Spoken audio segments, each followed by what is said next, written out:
Des fois, je me dis qu'on prend pas assez le temps de s'arrêter pour regarder ce qui se passe autour de nous. C'est un peu ça qui s'est passé pendant la Renaissance.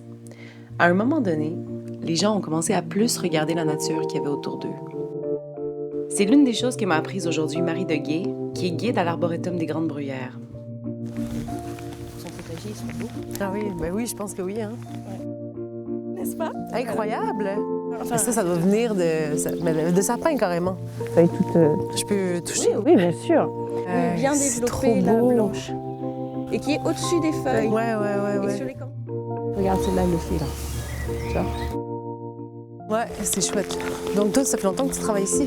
3 ans et demi. Puis j'en apprends tous les jours. Donc c'est assez génial.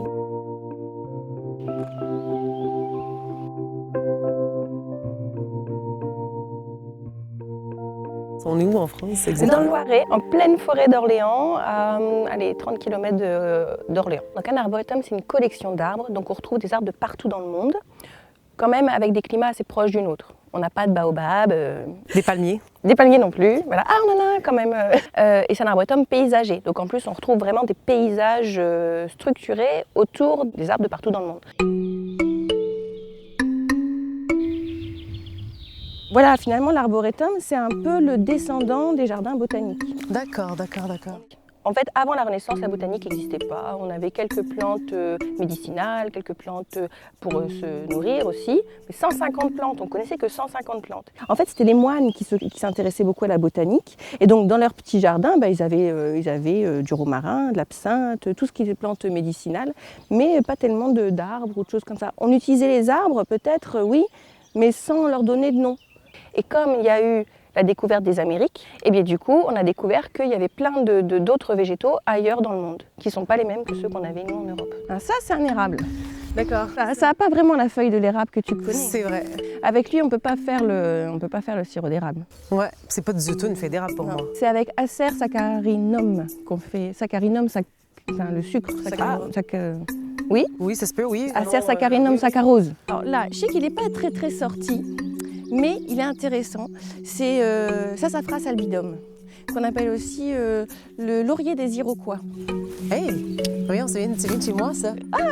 Ça tombe parfaitement bien. Incroyable. Oui, laurier des Iroquois parce qu'ils utilisaient plein de parties de l'arbre finalement. Les jeunes feuilles, là, ils les mangeaient en salade. Ils utilisaient aussi la racine pour faire des infusions qui soi-disant purifiaient le sang. Enfin bref, ils l'utilisaient pour plein de raisons. Ah, je peux aussi toucher? Vas-y. Je m'ennuie un peu de mon pays. Ça, c'est quoi les... Cyprès chauves, là, les 3 qui poussent dans l'eau, Ouais. même les 4. Les cyprès chauves. Ah. C'est des conifères qui perdent leurs aiguilles. Mais ça, on en a au Québec, je suis sûre, non? Ah oui, Ça, on en a plein. ah ouais. Oui, c'est ça. Et puis c'est génial parce que vous avez du coup des lacs qui sont des forêts de cyprès chauves. Je trouve ça fantastique. Hey, ça sent bon, genre.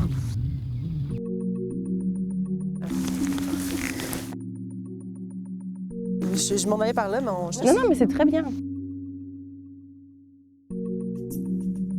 Ça, c'est des gros méga pissenlits? Non, C'est tellement grand, en fait. C'est immense qu'on s'imagine pas que 14 c'est aussi... hectares, hein, ça fait, ouais. T'as vu comment ça fait? Oh my God, C'est génial, ouais, hein. c'est fou. Et tu vois, c'est un arbre américain, mais on dit que ça fait lanterne chinoise, donc finalement. Absolument. Comme quoi, tout est dans tout. Mm. Mais après ça se déploie, puis ça devient Oui, comme ça, en fait. ouais. C'est beau, hein? Ouais, c'est très beau. En fait, on est un peu comme à la Renaissance, tu vois, là. Parce qu'on est en train de découvrir qu'il y a plein de trucs super beaux à voir. C'est vrai.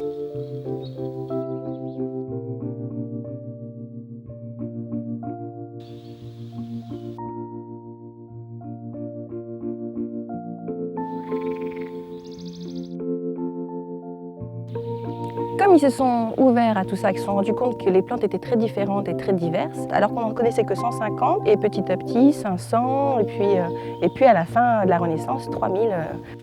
La création de la botanique et l'ouverture au monde végétal, c'est au moment de la Renaissance.